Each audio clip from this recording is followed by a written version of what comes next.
What's up guys, the Snowman here, and today I've got a fun soccer football video planned. I'm going to be going through some of the legends of the beautiful game and constructing my all-time starting 11. So I'll take different criteria into account, things like statistics, trophies won, legacy and lasting impact of these stars. Of course, all banter is welcome. Please leave a comment, let me know what you agree with about my squad. More importantly, let me know what you disagree with. I think the banter is the most fun part of making a squad like this, so let's get started. And a couple of things before we begin building my starting 11. One, I'm going to be using a 4-3-3 formation, so 4 defenders, 3 mids, and 3 forwards. Number 2, I'm also going to be throwing in backups for each position, just because I want to highlight as many different greats as possible. So really this is going to be an all-time 22, but I'll definitely differentiate who gets the starting nod at each position. So let's dive in. Most people probably start at the back with the goalkeeper, but I'm going to begin with my left outside forward or winger.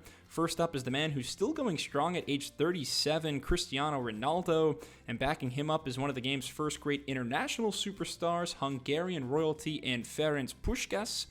Cristiano was an easy choice for me, a 5-time Ballon d'Or winner. Nobody has dominated the Champions League like him, winning it all on 5 occasions. He's the all-time leading scorer in the history of the competition, and Cristiano's such an icon. Everybody wants his life, the talent, the fame, the fortune. His longevity is off the charts too. Helped lead Portugal to European glory in 2016, and as of 2021, no player has more all-time international goals than CR7. A couple of Brazilians in my lead striker position, one of which perhaps the greatest of all time in Pele. I also have the insanely fun to watch O Fenomeno Ronaldo, who's the second leading scorer in FIFA World Cup history.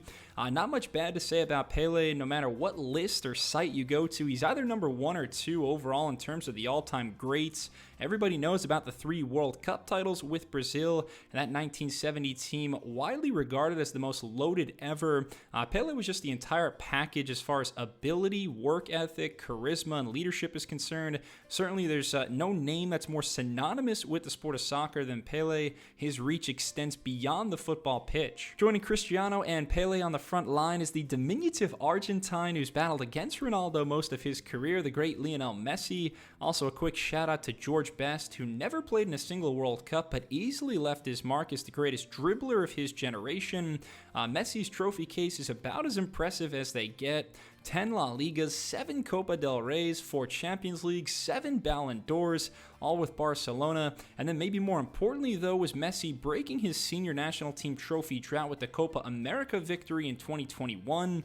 At his peak, Messi is a player who can embarrass any defense. I'll never forget his 2012 calendar year scoring 91 goals, breaking Gerd Muller's record, always applying relentless pressure to back lines. Moving on to the midfielders, let's stay with the undersized Argentines, the late great Diego Maradona, my first midi, and Ronaldinho, his substitute. Ronaldinho, one of the creative players that influenced me greatly, helped me fall in love with football. Maradona, unbelievably iconic. His greatest moments are the stuff of legend, whether it's the hand of God or the goal of the century. 2 of the coolest goals. I wish I had a time machine to go back and watch live. Only 5'5", but such powerful legs, impossible to shake off the ball. Maradona's crowning achievement came in 1986 as he led his nation to their 2nd ever World Cup title. Maradona also voted as the FIFA Player of the Century in 2000 alongside Pele, 2 South American champions. My other attacking mid is the Dutchman who helped revolutionize the game in the 1970s, Johan Cruyff. Behind him, a player I desperately wanted to fit in my starting 11, but just couldn't figure out a way with the 1998 World Cup winner from Marseille, Zinedine Zidane. Cruyff is a player I've long looked up to, whether it be his mastery of total football, the Cruyff turn, or everything in between. His influence on the modern game can't be overstated. Cruyff could have been in this lineup as a midfielder or a forward, honestly. Extremely versatile, a complete triple threat regarding passing, dribbling, and shooting. And although he never reached the mountaintop with the Netherlands, falling just short in 1974, his revolutionary and progressive effect on football nudges him just ahead of Zizou for me. Now here's where you might start to disagree with my starting 11. I've got kind of a hot take for my central midfielder. It is Spain's finest Xavi, and his backup is the player who's appeared in more World Cup matches than anyone else, Lothar Matthäus. I know it's somewhat sacrilegious for an Italian like myself to put Xavi ahead of a player like Roberto Baggio, but My thought process is I've got all this talent up front, all these dribblers and goal scorers. I need a master distributor, and Xavi is the perfect player to spoon feed my front five. He's the living embodiment of tiki-taka football. I watched him destroy my favorite teams with patience and precision way too many times growing up. Xavi, the heart and soul of Spain's magical golden squad that three-peated at Euro 2008, the 2010 World Cup, and Euro 2012. Onto the defense, there's no debating the greatness of the Italian left back Paolo Maldini. I've also got another Brazilian in Roberto Carlos as a reserve here in case I need some flair, free kicks, or firepower from the back. Maldini's resume is nearly flawless, a Milan man through and through. Between his youth and senior career, Maldini spent over 30 years, his entire playing life, with AC Milan. He won 5 Champions League titles spanning over the course of 3 decades. An elegant, intelligent defender whose ability to read the game was unrivaled, as reliable as they come, rarely missing games, a perfect example of consistency, versatility, and work ethic. Next up is my first center back, the greatest defender to ever play the game of football, Franz Beckenbauer, and my alternate here was a good friend of Beckenbauer's, Bobby Moore, who led England to the pinnacle of their football achievements back in 1966. In terms of Beckenbauer, he's almost unanimously recognized as the greatest defender we've ever seen.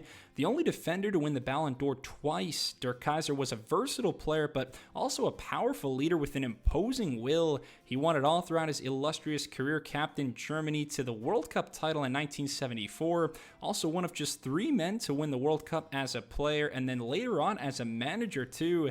Beckenbauer, a true legend with Germany and Bayern Munich. Alongside Der Kaiser and Maldini is another common composed Italian, Franco Baresi, and then there's just something about Italians and great defense because I've got another here as my substitute, the 06 Ballon d'Or winner and World Cup winning captain Fabio Cannavaro. Like Maldini, Baresi spent his entire career with AC Milan. Next level stamina, the guy had an engine that just refused to break down for the better part of 20 years. Baresi, a part of Italian squads that won the World Cup, finished runners-up, and came in 3rd place as well. Outstanding both physically and mentally, superb pace, strength, and tenacity. Smaller in stature, but absolutely massive in heart. For my final defender, I've got my 5th and final Brazilian, Cafu, and backing him up is a personal favorite of mine, Philipp Lahm, whose professionalism, reliability, and leadership always had Germany contending late in major tournaments. And Cafu might be more of a shocker to you guys, and I get it, the safer pick, probably someone like Carlos Alberto, but as a two-way player, I just love the way Cafu got up and down the flanks and terrorized opposing defenses, making overlapping runs, whipping in crosses. He had that Brazilian swagger that was so fun to watch.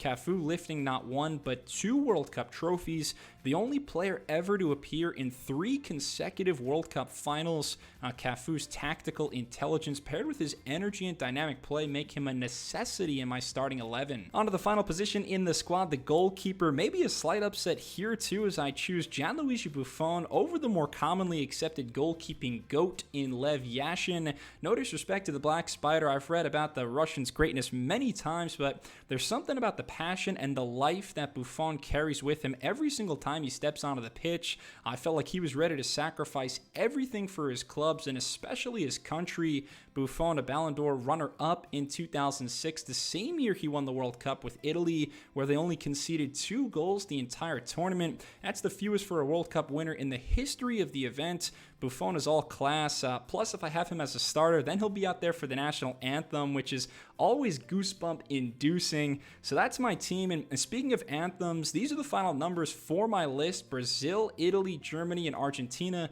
the only nations with multiple players in my all-time 22. Brazil with 5 matching their World Cup total. Also, the decade with the most players born for my squad was the 1960s, followed closely behind by the 40s and the 80s. Thanks a lot for watching my all-time starting 11 video. Please leave a comment. Let me know who you think I shouldn't have left off my list, who I forgot about. You know, I tried to include everyone, but there's always going to be some legends left off, guys like Garrincha, Baggio, or Gerd Mueller. But leave a comment. Let me know how you think I did. And if you want more soccer or football content, please subscribe to the Snowman Sports Media and expect more content soon. Thanks a lot. Cheers.